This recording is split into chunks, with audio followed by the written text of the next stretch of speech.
and welcome to Fandora's Box, where we discuss our favorite fandoms in terms of our opinions, thoughts, theories, a production analysis, and dissecting the story. Today we'll be discussing the Andor series. I am joined by my friend and co-host Christian Almonte. Myself and my good friend Tyler Garner over here, we are avid fans of the Star Wars universe, and so whenever there's a new thing that comes out, we are all over it and more than happy to go into it. So let's go ahead and do that. So I started off with Revenge of the Sith, which is the third episode canonically of Star Wars. That takes place in 19 BBY. For those who are unfamiliar, that term BBY is before the Battle of Yavin, which is the most central event. It's a definitive marker of the rebellion. Yes, exactly. Following that is in 10 BBY, we have the first scene of Rogue One, which is the scene where Galen Erso is taken by Director Krennic, and his wife is shot and killed, and Jin hides.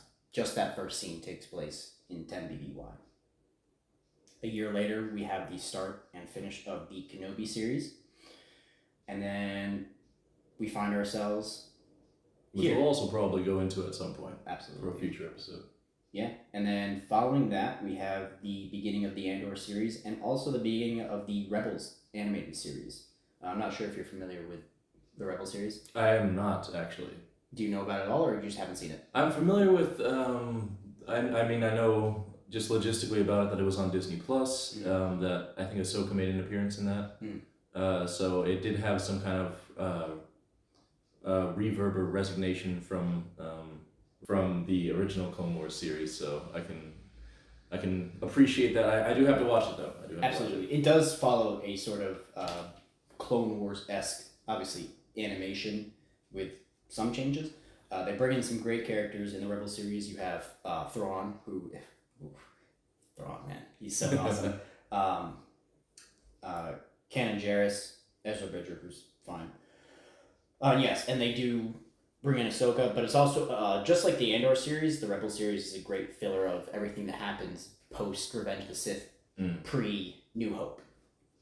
So certainly, which is always nice because I feel like the between episode 3 and 4 of the canonical original 6, I feel like there's so much that you can really tell as a story for that. Well, yeah. So actually, that happened because that hole in the canon appeared simply because Disney retconned everything. There was actually a massive amount of story between, there was multiple Kenobi tales and stuff like that, and Kenobi books prior to the Kenobi series.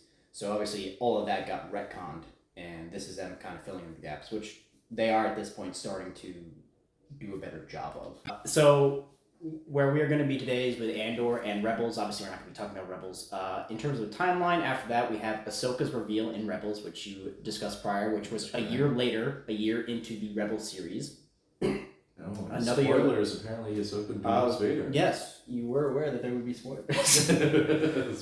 So if this is encouragement for you to get on the train. No, I guess I gotta do something now. Yeah. A year later, we have Ahsoka's duel with Darth Vader, which was a pivotal moment in the Rebel series. Another year later, because they reintroduced Darth Maul in the Rebel series, and then he straight dies, killed by your boy Ben Kenobi. No. I didn't know he died until just now. Yep. A year later. Although he was old though, he was 53. Yeah.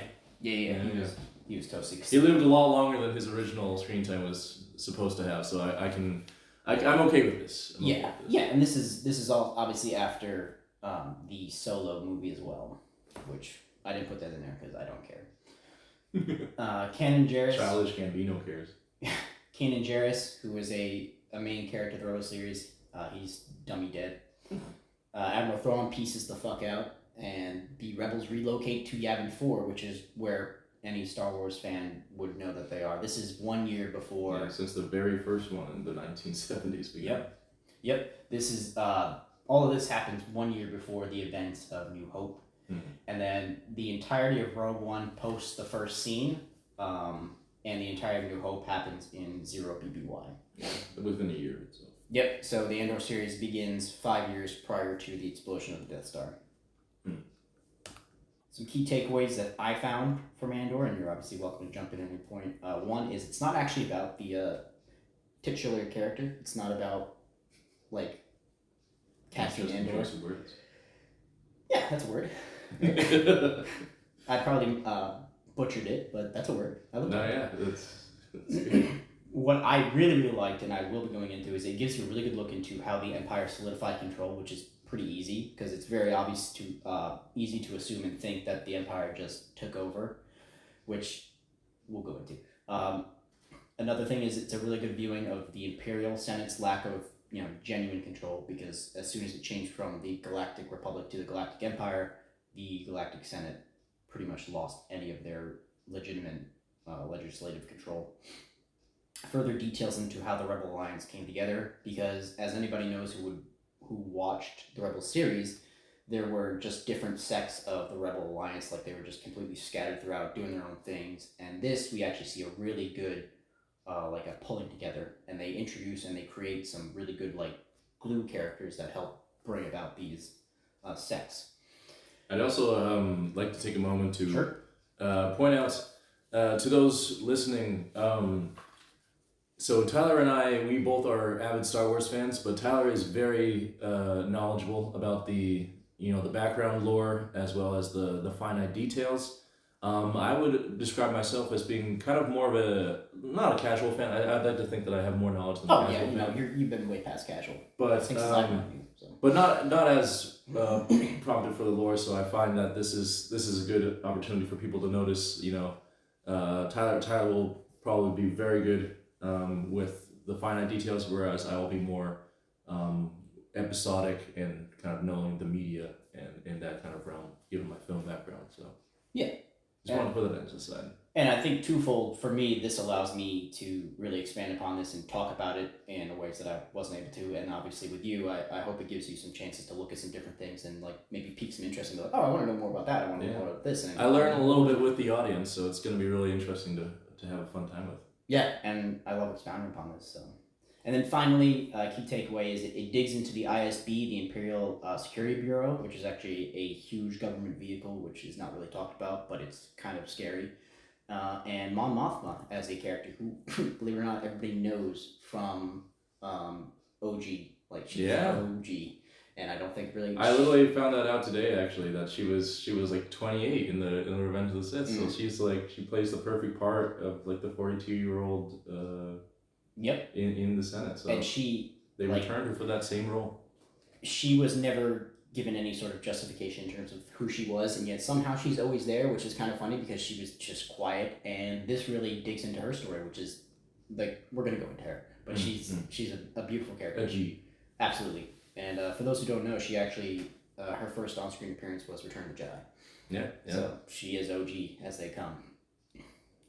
Got anything else to add? You good? Well, yeah, no, that's what I was saying. That the exact same actress from Revenge of the Sith, Return of the Jedi, rather. No, wait, Revenge of the Sith. Sorry, Revenge of the Sith. I was right the first time, but I wanted to autocorrect myself for some reason. But yeah, she's the same exact actress from there, and then 16, 17 years later, she reprises the role. And she also came back for Rogue One as well, too, obviously with the same character. Yeah, she also had a very good voice acting career. Not to sidetrack too much. She was a voice actor? Yeah. In what?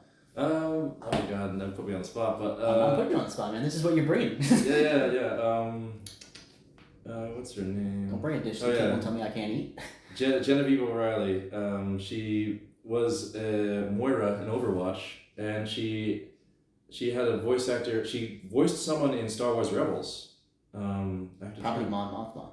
I have to try and remember. Yeah, maybe, but anyway. That being said. So we're gonna delve into some stuff because I think the next one is So we're not ready. Ironically enough, Mon. Yeah, we're not gonna talk about her just yet. We're gonna dig into some details about this stuff, as I said. So obviously, the Empire came into power 19 BBY, post Revenge of the Sith. Destruction of the Jedi Order, all that good stuff. What's not talked about is the fact that for some reason, he just decided to keep the Senate. He just changed the name to the Imperial Senate. But it was really kind of just a formality. And when you say he, you mean Palpatine? Correct, yes. Yes. Thank you for clarifying. Yes, now Emperor Palpatine. He kept the Senate, because he wanted to do it. Yeah, I suppose in any government takeover or any change in leadership, like for this in my head as I was making notes, I was kind of akinning everything to Nazi Germany, where they take over control of the government. But when you take over control of government and you turn things into an authoritarian, you can just seize power physically, but it's not the smartest move. Any smart government takeover,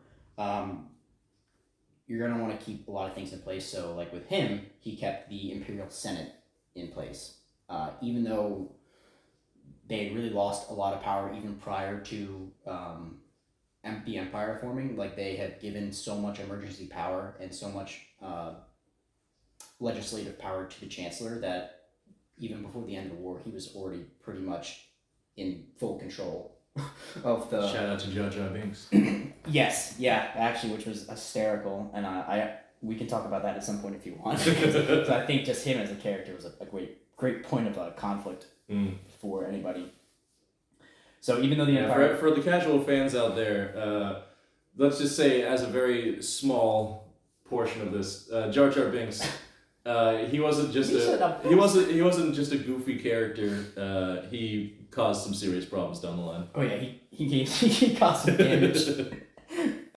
So even though the Empire was in total government control, there was a lot they still had to do upon seizing power.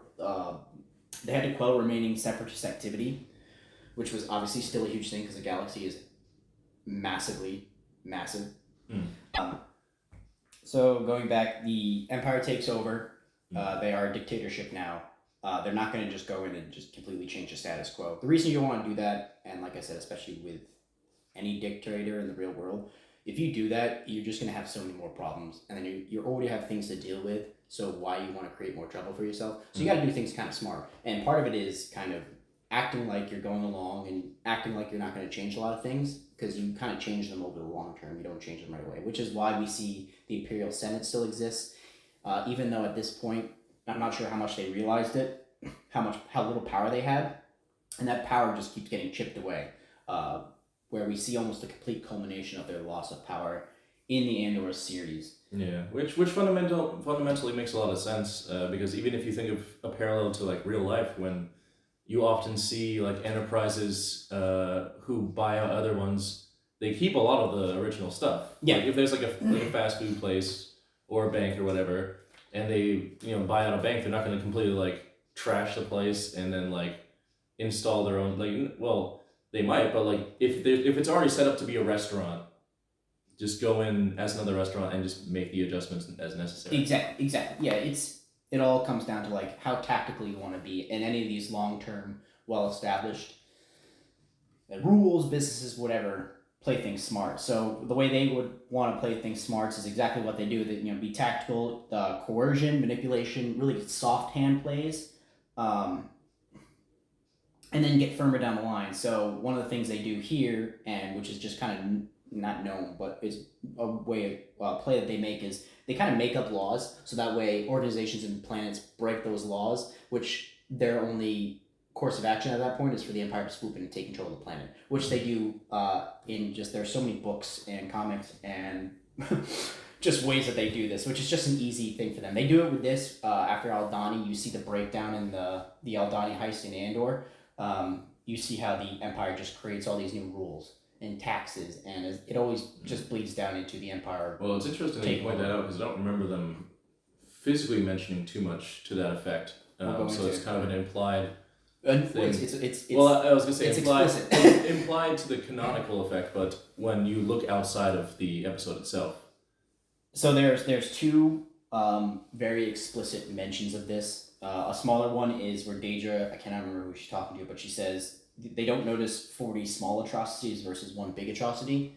So like a big atrocity would be them blowing up Alderaan in New Hope. Like that's a statement. That's like, we're done messing around. Because at that point they felt confident enough to make a move like that. Versus in Rogue One, when they first used the Death Star, they don't blow up planets, they just destroy cities. So like they destroy the city of Jeddah at the very beginning when the Death Star is first ready to be used. And in the Andor show, another explicit take of them showing how the Empire does things is after they do the Aldani heist and they take all that money, the director of the ISB, who we will go into because he's OG, he makes that statement about how the tax for anybody who's harboring these fugitives is now 5 times the amount that they took. They reevaluate the prison sentences, which goes into the little prison arc where Cassian was imprisoned, about how like his all of a sudden like he was just loitering, but he gets 6 years in prison, and how all the other people, like, once you're a criminal forever. Like that's where that big thing of them like freaking out about the prisoners coming back after being released. That's where that comes from. There is a couple of very explicit takes of the Empire being like, yeah, we're going to make up rules and we're going to create rules so that way when they break them, we now have, on paper justifiable reasons to swoop in and further consolidate our power, which the Empire was not doing at the very beginning. They were kind of like in the Andor series. Do you remember on Aldani where they were allowing the locals to come in and celebrate I can't remember what they call it, but that event with like the stars going over? Was that on Aldani? Yes. I thought that was a different planet. Nope, that was Aldani. Oh, yep, that was just a different area of it. No, it was right in front of the Imperial barracks. Am I confusing Aldani with the I'm confusing with Ferric. Sorry. Yeah, Ferrix is where Ferrix is where Andor's from. Right. So there are 2 big planets. Yeah. Ferrix is like where they start and come back to, and then Aldani. My apologies. No, you're good. You're good.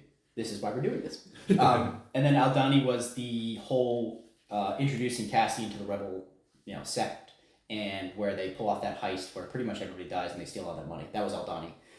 But one of the things that happened on Aldani was they allowed the locals of Aldani to come up to the Imperial garrison and watch the stars. Yes. And then, like... For reference, for people watching this, I think it was episode 6, The Eye. Which is going to be my favorite episode, which I was going to tell you about. I'm happy to listen.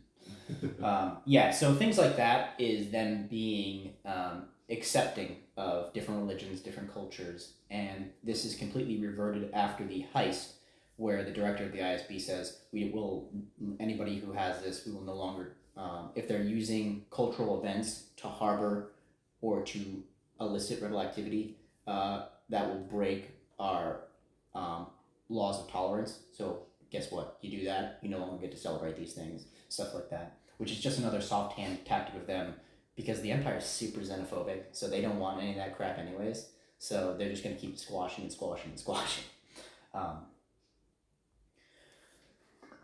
Let's see. And then with the ISB comes into play as their government department that initiates and carries out... What does the ISB stand for? The Imperial Security Bureau. I wanted to kind of relate them to the FBI, but they're not, because they are an intelligence agency, but they also have like the most jurisdictional power of any government department in the Empire. So it's not, you can't even compare them like, you have the CIA or the FBI, and then you also have the ISB. It's like the ISB is the CIA, the FBI, the Department of Defense. They're also Congress, essentially. Well, no, so Congress would be more like the Imperial Senate. So, like, you have those different... in terms of power. Yeah, I suppose, yeah, because they have the jurisdictional power. So, like, the director of the ISB, he has direct access to the Emperor, and, his level of authority is close to, I would say, Grand Moff Tarkin, who could pretty much go anywhere he wants. So they have, like, the authority to, like, create these laws or send out mandates that would allow these laws to get passed through. The ISB is just a scary organization. Like, they fuel all of the, anti-imperial energy, and then they are also like the biggest people behind trying to crush any like organization of the Rebel Alliance, which we do see in the Andor series. They're far more than just an intelligence agency. You got any questions about anything? No, it's pretty comprehensive. Beautiful. All right, this is where we're gonna start to do a little deep dive. We're gonna start with our girl. Who the fuck is Mon Yeah, Mon Mothma is about as OG as they come. She's not the most OG in this one, but my biggest beef with her, and I already mentioned it, was she is shown in pretty much every medium of Star Wars. So she's shown in the prequels, she's shown in Clone Wars, she's shown in Rebels, but like nobody talks about her. And I'm like, it's crazy because like she is one of you played Force Unleashed. I did. Yeah, she's one of the people you have to rescue. Like she's one of the creators of the Rebel Alliance. Mm-hmm. Yeah, she's one of the creators of the Rebel Alliance. She's right there with Bail Organa, who I'm sure you know. Of course. She's just as much involved and a part of this, if not more, than him. And I want to go into a little bit about that and how this show portrays her. And it is ironic too because I feel like Mon Mothma, as a character and also as a received character, has always been kind of under the. Kind of under the radar. Yeah, under the radar. Yeah. So I feel like it's almost poetic in a way that her character itself has been kind of snuck under the rug for a lot of these. Yeah, blows me away because especially with this series, I think they do such a great job of just. And it says up there, like, depicting how alone and just how tough of a motherfucker she is. Like, she is just so strong. It's like, I put her up there as, like, she's Padme level strong. Like, in terms of, like, she doesn't take crap, and she's more than willing to do everything she needs to like, kind of greater good kind of a thing. But this series really depicts, like, just... She's also got a very intelligent brain. Yeah. Which is extremely important when you're fighting the literal Emperor Palpatine. Yeah, so just to show how OG she was, I have a little clip of her in Return of the Jedi. This is Mon Mothma in Return of the Jedi. The classic. The Emperor's made a critical error and the time for our attack has come. The data brought to us by the Bothan spies pinpoint the exact location of the Emperor's new battle station. We also know that the weapon systems of this Death Star are not yet operational. With the Imperial fleet spread throughout the galaxy in a vain effort to engage us, it is relatively unprotected. But most important of all, we've learned that the Emperor himself is personally overseeing the final stages of the construction of this Death Star. Many Bothans die to bring us this information. Admiral Ackman. So, that's how OG she is. And she's so OG, and her justification is a minute of screen time. Well, it's interesting too, because what's the Family Guy connection to this? Was that because of how, Princess Leia, she has that kind of like stern face when she's looking at Mothma. It was just kind of funny because Family Guy made fun of her. They're like, hey, it's the only other woman in the galaxy. And she's like, I don't like her. So, going back to Mon Mothma, and as I talked about, her strength of character, and we see that horrendously in this. Like, she was alone. She's in the heart of the Empire. She lives on Coruscant, which is indeed the Imperial capital. Next door to the Emperor on the side. Yeah, she's literally directly under the nose of the Empire. And she says it really at the beginning when they first introduce her character in the series. Like, she's just surrounded. Like, they're constantly taking people away. Like, her driver is a spy.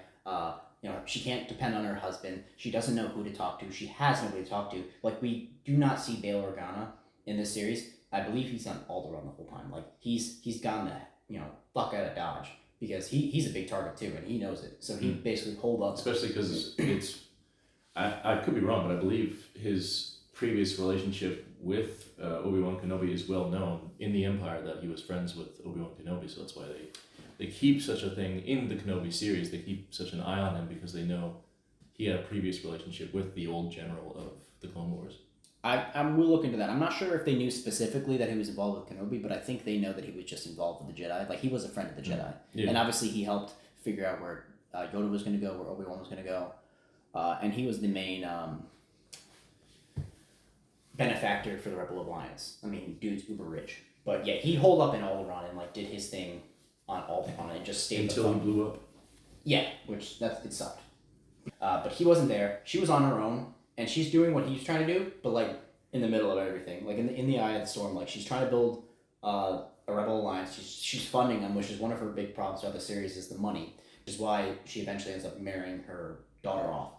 Supposedly, we haven't seen it yet, but that's presumably what's going to happen. Yeah, the foreshadowing at the end of the series showed the introduction. It just shows and she didn't crack.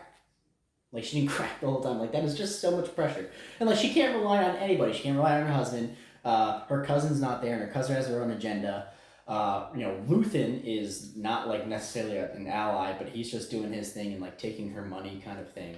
And like her thing was, she thought she kind of knew what he was up to, but she didn't know he was going to be like stealing all of this money, and he does. And I like from a storytelling perspective, I really enjoyed the fact that they utilized kind of these very clever like color texts around their base messages to one another. Like they would speak as though they were talking about something completely different, but in actuality they're furthering what they're trying to say to each other as rebels, which I thought was awesome. How do you mean?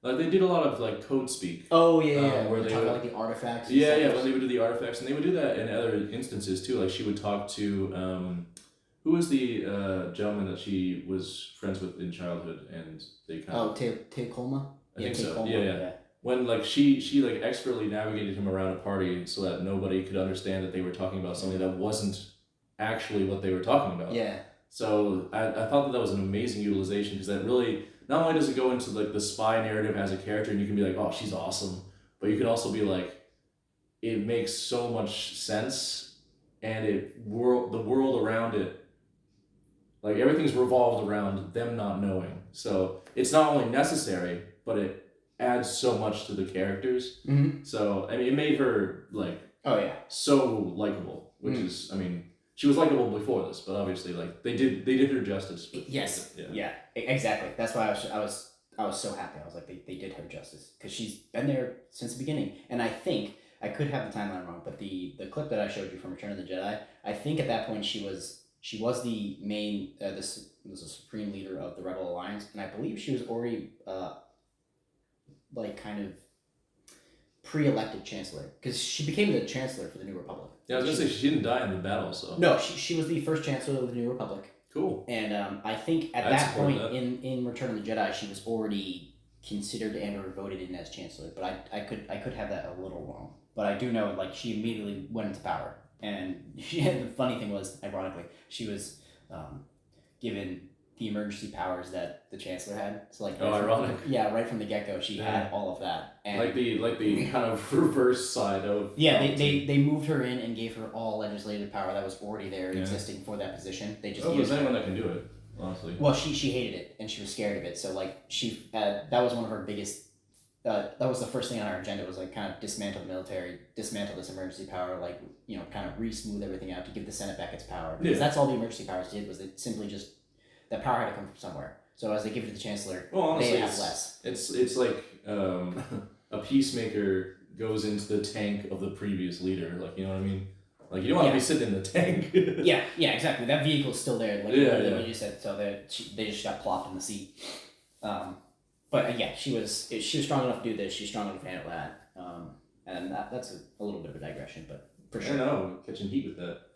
For sure. She's awesome. And that is everything I have to say about her. You got anything else to add? I find it really cool as an actress that she was able to not only go back into that role, but do it even probably more justice than her previous interactions in Return of the Revenge of the Sith, rather. Yeah, I don't know how it is for actors and like their relationships with the characters they play, but I would think at this point she has such a good relationship with the character that like she knows how that character would react in this situation. If that makes sense. Well, it's tough in a lot of ways, because there's I know a couple of actresses that returned to very infamous roles and had trouble doing that, and I'm sure she did too, to her credit. But I remember that. Let's give an example here. Sure. I know that the actress in Lord of the Rings who played Galadriel, she had to come back, and the whole thing that she was. Is that the wife of? That is the elf.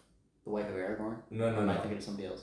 Yeah, you're thinking of someone else. Is she the blonde one? She's the blonde one, the extremely powerful one. Yeah. And that's why she wasn't allowed to be out of the Hobbit movies, because she's like the power of the elves. Like, she literally launched Sauron back into like hiding, and he had to come through the eye and everything like that. Like, he was ready to come back in the Hobbit, but she said no.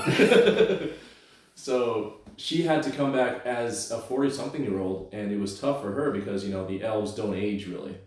So she had to kind of play kind of the regalness of an elf, but also like not appear. So it's weird. So she changed it all. She played her older character self when she was younger. When she was younger. And then when she got older, she had to play the younger character. Yes. So that's good. So it's tough.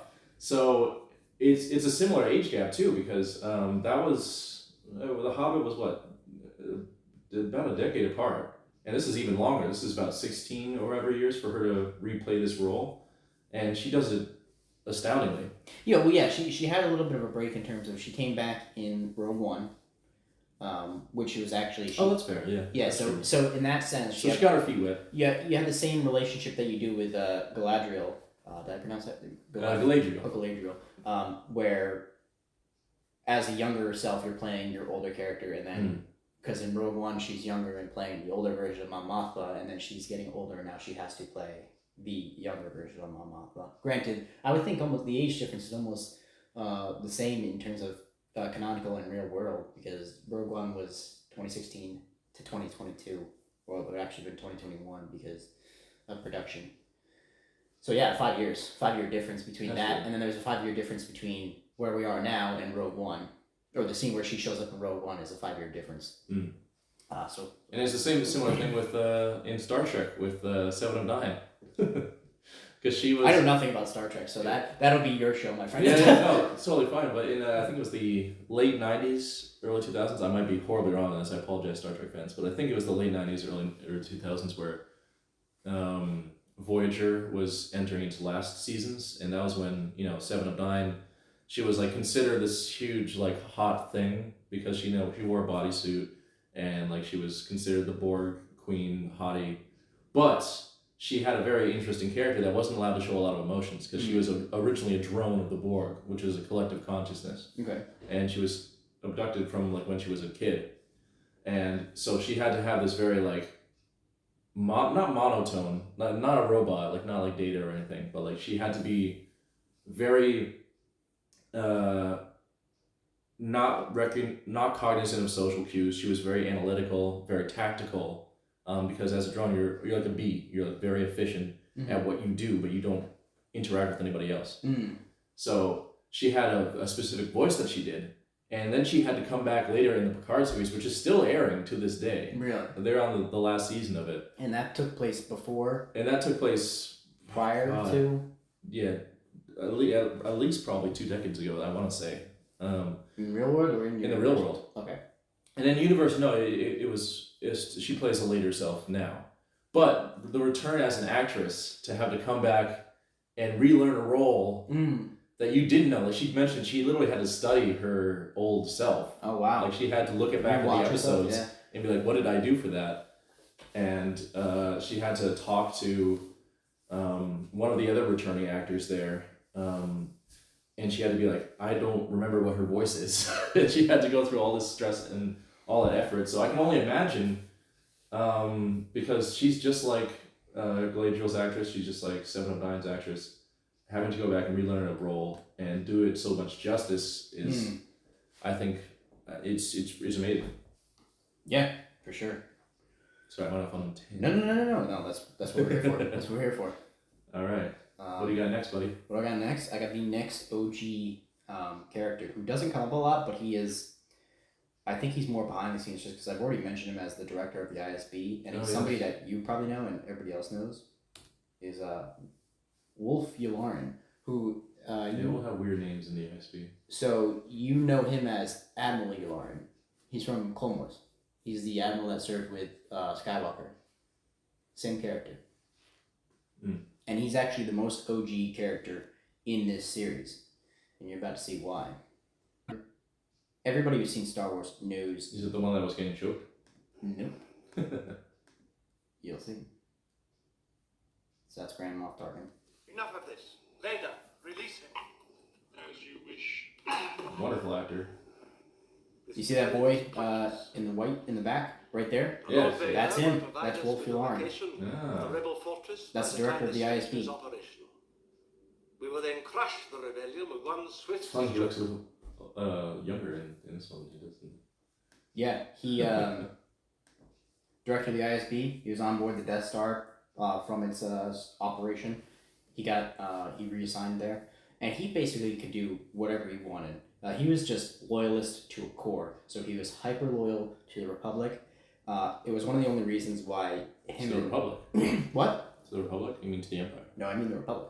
Oh. We're gonna get into the Empire, but he was hyper loyal to the Republic. So was Tarkin. Tarkin was the same way. Like they're just hyper loyal to the form of government that's in power at the time. So like they're company men, so to speak. So the reason that him and Skywalker worked so well together was because even though they had opposing personalities, Wolf Yularen was very by the books. He was a tactical genius to his credit.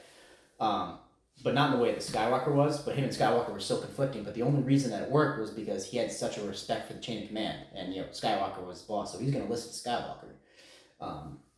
So at the end of the Clone Wars, he resigned from his post as an admiral, and then he took up a rank of colonel within the ISB, like almost immediately. He actually came out of retirement to fight in the Clone Wars, because he was an admiral prior to that in, I think, the Republic Navy or something like that. So he basically reactivated himself. Like I said, very much loyal to the Empire. He's one of the few men that had direct access to the Emperor. He says that in the Andor series, but that was true. Like he's one of the few guys that could like kind of talk to the Emperor like face to face, and he had the Emperor's ear, and the Emperor had ridiculous amounts of respect and trust in him as a character. He also works hand in hand with Admiral Thrawn.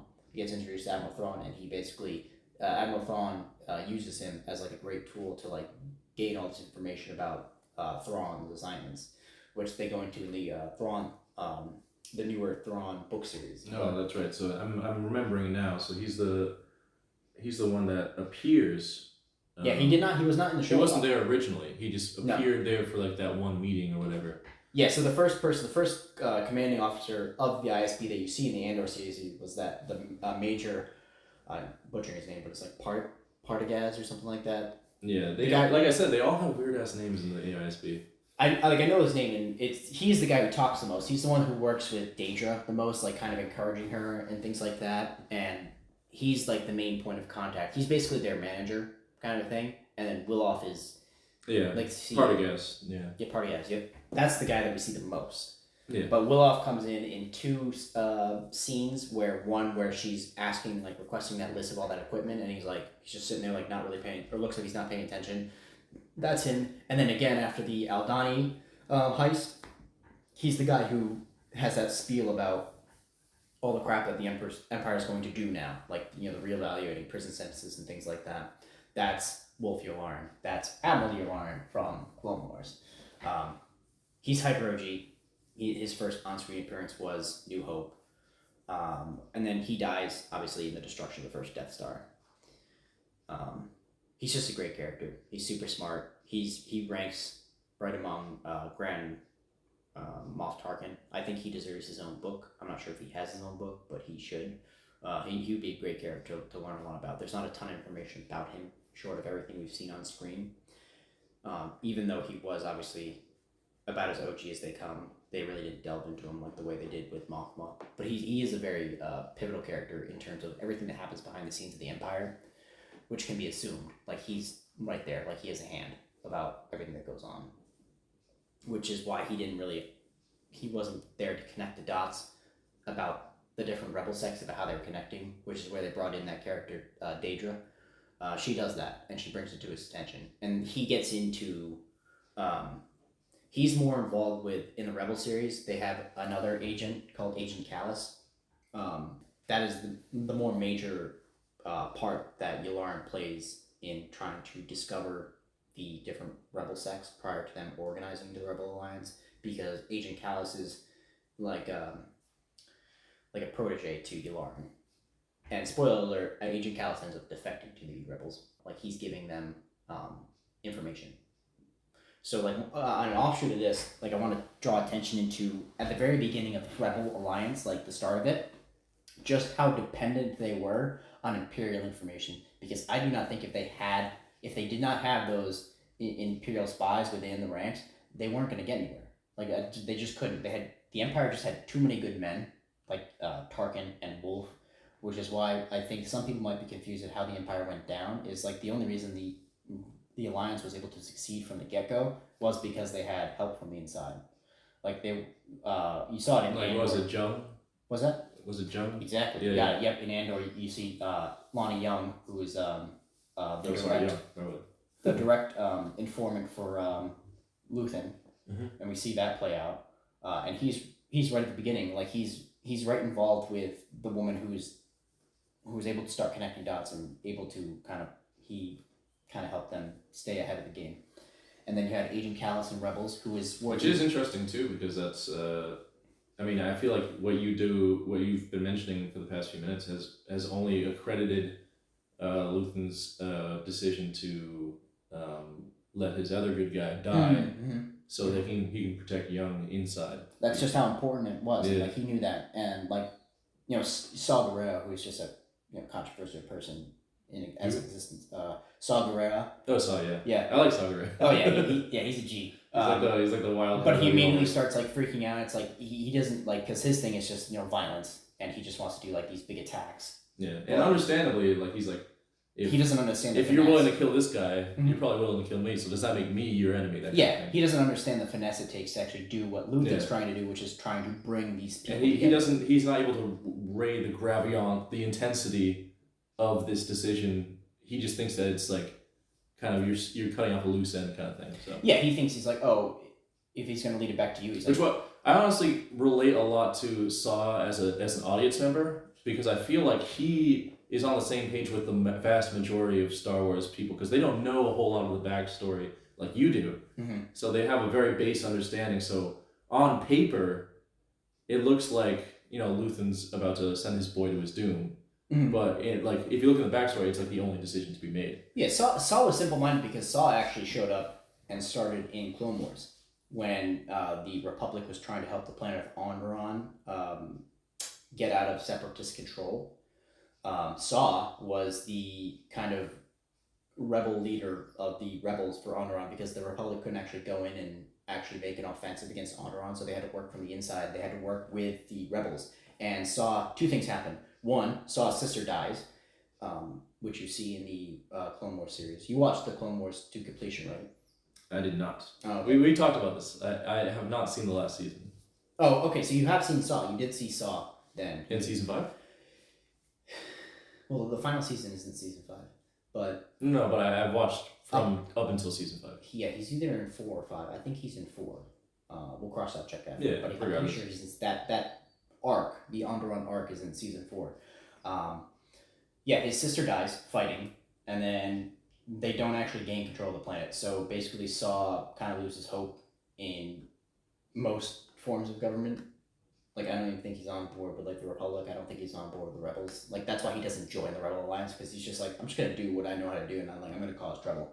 And he also shows up in the Rebel series as well. Doesn't he also show up at the end of, or at the start of Rogue One? He dies in Rogue One, yeah. Okay. Yeah, so that's like the end of his track. I mean, he was messed up beyond belief, anyways.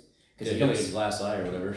He had like metal feet. He had to use the breathing thing. Like he had a decompression suit to basically hold his body together. That's how fucked up he was. Yeah, he was like a modern day Grievous. Yeah. Yep. Yeah, he was fucked. He was just a fighter. That's all he knew. So yeah, as soon as Luthen was like, "No, we're gonna let Anton Krieger die," he's like, "Who's next? Who's next?" Yeah, I like Saw, man. He doesn't have the finesse it takes to actually like. And like he doesn't play well. He's all brawn, not brain. And he doesn't play well, which is respectable as like a soldier. For sure.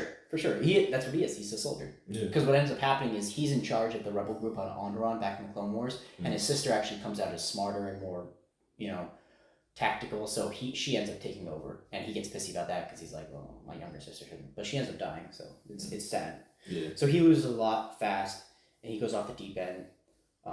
He's also in Bad Batch as well. He shows up again in Bad Batch. Oh, interesting. Yep. So he was there from the get-go, but he was never part of the Rebel Does he do Alliance. much in Bad Batch? He was the only time he shows up is because Bad Batch happens right at the very start of Order 66.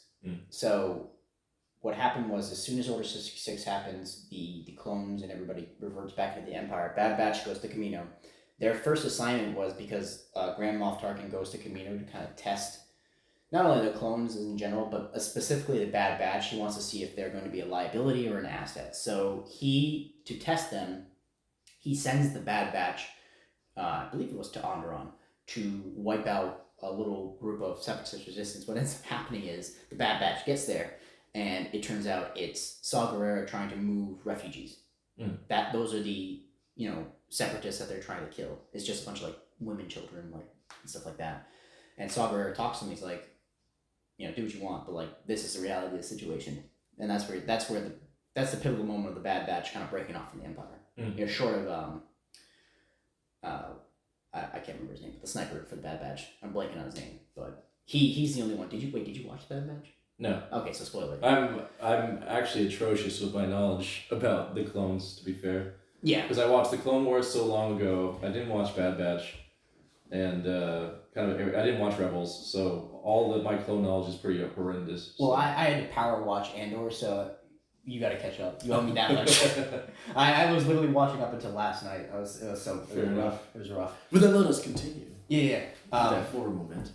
Exactly. So, going back to what we were talking about, for me, it was like just how pivotal these inside people were in the Empire, because there were only a few. There was Lonnie Young, who we're introduced to, Agent Callus, who everybody knows, who's seen Rebels. Like, these people are what allowed the Rebels to survive at the beginning, which is when they're most vulnerable, when they're small, they're separated, they're not the Rebel Alliance, they're not, like, they're just different sects. And Luthen was the mastermind they created who started to pull these people together. He was the kind of glue who was trying to start to stick them together. He utilized Mon Mothma because of her connections and also for her wealth. That seemed like his only point of contact. And he also seems like the guy who's about town, who kind of knows who to talk to for everything. So he's a really cool character. And his ship, that, we'll go to my favorite episode, but like that scene of him in the ship in Andor, where he fights off the Pursuers? Yeah, the Imperial ship. Yeah. Oh, cool. So cool. But yeah, that was just my take on like how pivotal these people were, because again, you have Wolf Yularen, you have Grand Moff Tarkin, you have Daedra. Like, you just have these people who are really good at their job. Mixed in, like, they have the backing of the Empire. It didn't make sense that like the Rebel Alliance was able to survive. Like, they're too scattered. But then this is why. So again, as you brought up, he allows Anton Krieger and those 30 people to get captured because, yes, they want the ISB to think that they are have a foot in the door, like, are ahead of the game now, which in fact they're not. Yeah, and it worked. Exactly. The guy, what was his opening line to the subordinate dude who was against the woman? What do you mean? What are you talking about? I was trying to memorize these names before I got here. It's not in the words. series? Yeah, the guy that fucking has beef with Daedra. Blevin? Blevin? Blevin was the other ISB guy. Yeah. So basically, when Blevin walks into the conference room, the other guy just walks in. He's like, "Well, you can cancel your what was it, schemes on what's his name?" Oh yeah. Yep. It's because it worked. Mm-hmm. Yeah, and they thought they knew what was up. Yeah. And two people they had discovered that. They had discovered that plot, like the Anton Krieger move. That's why I called it off. And that's what their interaction was. But that about wraps up everything I think I had to say in terms of the material and lore for Andor. You're going to catch us in the next episode discussing opinions, discussing our favorite episodes, our favorite scenes, and... Yeah, stay tuned. The Meat and Potatoes is coming up, where we get our favorite episodes, some of the coolest scenes that we see in Andor, and, of course, how it relates to the great game.